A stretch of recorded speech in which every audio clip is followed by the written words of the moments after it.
with Jamie.Bailey, having a great conversation. Jamie does mortgages for our buyers, and we're talking about, a lot of times we talk about do's and don'ts. Today we're talking about don'ts. So we never want to be negative, but we want to make sure you get the loan you need to get the house you want. Hey, I'm John Durham with the Durham Real Estate Team. Again, this is Jamie.Bailey with Southeast Mortgage. So Jamie, you were just telling me, tell me again so everybody can see one of the biggest don'ts that you see in the mortgage business. Yes, it's a great topic because this really just happened, y'all. So we're going to talk, like John said, about don't stop. If you have questions, check in with your agent partner or myself. A big thing that we're noticing is people are opening like cash advances on their payroll, or small loans, like these little firm companies is an example, okay, where you can pay off debt, or PayPal, that you can pay, I'm going to pay that off in 3 to 4 payments.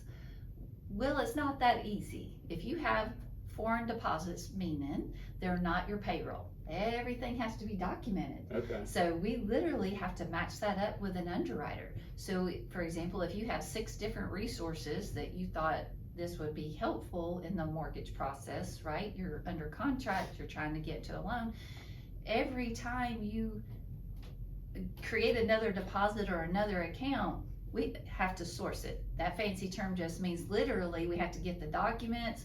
Where did you get? Where's the paperwork for this other debt that you've opened? It doesn't matter, you're going to pay it off in a short time. Then we have to do what's called a credit supplement.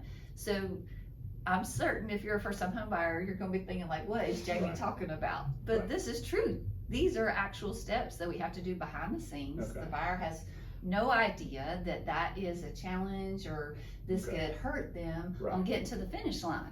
And most important, it can delay the closing. So we don't like that because everybody's got time on those contract dates stand for something. So again, lovingly, no, don't do that. No, don't do that. So somebody comes in, they make a loan application with you, or they do it online, they don't have to come in, I guess.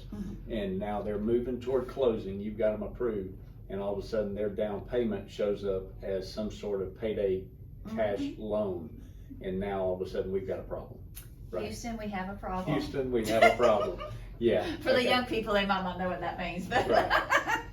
Well, you've been doing this a long time, right? And I have too, and I've always told buyers, and I teach my team to tell them too, I can be sarcastic sometimes, right? And so I tell them to tell the buyers, don't use a credit card or take any lines of credit. If you can't pay cash for it, until you close on that home, if you can't pay cash for it, don't do it. Just don't do it, unless you call the lender. If they call you and say, hey, I've got to do this, and you give them approval to do it, we're talking 30, 45 days that they have to call you and say, hey, can I do this? That's right. Right. We are connected until you get the keys in your hand, and that is what matters. What about buying a car right before closing? Hey, can it be done?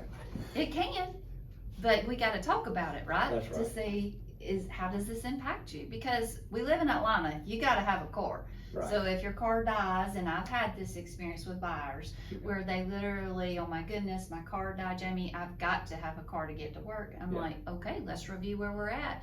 And I walk you through what paperwork we need and tell you, hey, we're going to have to hang on and not be able to do that right now, or we're good. So either way, communication is the most important thing, like John was saying. Excellent. You've got to tell the lender, not what you think we want to hear, just give it to us straight so we can advise you and get you in your home. That's all right, so this is great advice. Again, this is Jamie.Bailey. If any of this sounds crazy to you or doesn't make any sense or anything like that, please reach out to the Durham team. We'd love to talk to you. Jamie would love to talk to you. We will walk you through this step by step. But like she said, the main thing is once you start the process, stay in constant communication with your realtor and your lender partner. Thank you again for tuning in with us.